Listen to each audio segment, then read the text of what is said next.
Welcome to M1 news. మంత్రి కొండా సురేఖ చేసిన వ్యాఖ్యలు రాజకీయంగా తీవ్ర దుమారం రేపుతున్నాయి. జై శ్రీరామ్ అంటే డబ్బులు పడతాయా అని ఆమె చేసిన వ్యాఖ్యలపై బీజేపీ రాష్ట్ర నాయకుడు ఎర్రబెల్లి ప్రదీప్ రావు ఘాటుగా స్పందించారు. హిందూ భావాలను అవమానించేలా ఈ వ్యాఖ్యలు ఉన్నాయని ఆయన మండిపడ్డారు. దేవాదాయ శాఖ మంత్రిగా బాధ్యతలు నిర్వహిస్తున్న వ్యక్తి ఈ విధంగా మాట్లాడడం ఏమాత్రం సమంజసం కాదని ప్రశ్నించారు. ఇక జై శ్రీరామ్ అనేది కోట్లాది హిందువుల విశ్వాసానికి ప్రతీక అని, అలాంటి నినాదాన్ని తక్కువ చేసి మాట్లాడడం బాధాకరమని అన్నారు. ప్రజల ఆసక్తి భావాలను దెబ్బతీసే విధంగా వ్యాఖ్యలు చేసినందుకు మంత్రి క్షమాపణ చెప్పాలని, లేకపోతే వెంటనే పదవి నుంచి తొలగించాలని డిమాండ్ చేశారు.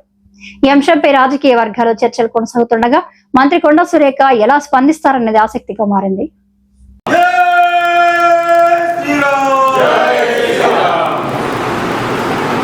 ముఖ్యంగా మా వరంగల్ నుంచి గెలిచిన వరంగల్ ప్రజలు గెలిపిస్తే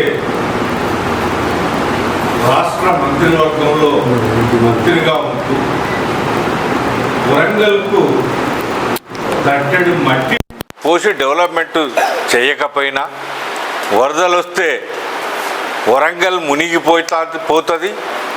అప్పుడు మాత్రం వచ్చి ఏదో సత్రాలు పెట్టి 2 రోజులు భోజనాలు పెట్టి ఎలాగొడతాను తప్ప శాశ్వత పరిష్కారానికి మళ్ళా వర్షాలు పడితే మునిగే పరిస్థితి మళ్ళా ఉన్నది. రాబోయే 2 నెలల వర్షాలు పడతాయి. అయినా పట్టించుకోకుండా హిందూ ధర్మం మీద జై శ్రీరామ్ అంటే మీదికెళ్ళి పైసలు పడతాయా అని చెప్తాంది ఆ తల్లి.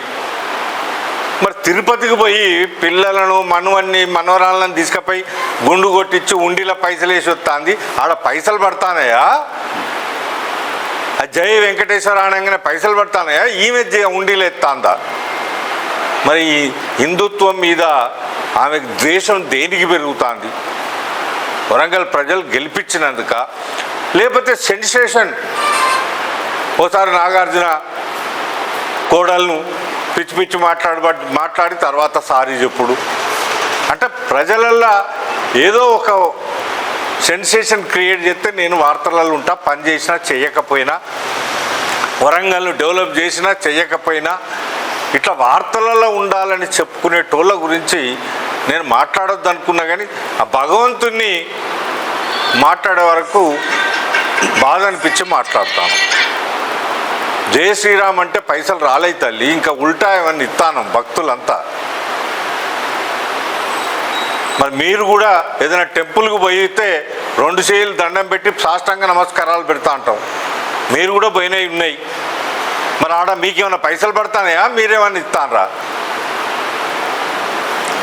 మన హిందుత్వ ధర్మం మీద భగవంతుడు ఉన్నట్టు నమ్మేటోళ్ళంగా మనం ప్రార్థిస్తూ ఉంటాం దేవుణ్ణి.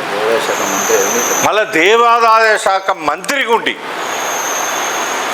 అంటే హిందువుల ధర్మాన్ని కాపాడటమే దేవాదాయ శాఖ మంత్రికి ఉంటుందా? రాష్ట్ర ప్రభుత్వం ఆలోచించి తక్షణం ఆమెను బర్తరఫ్ చేయాలని నేను మీ ద్వారా వేడుకుంటున్నాను. జై శ్రీరామ్.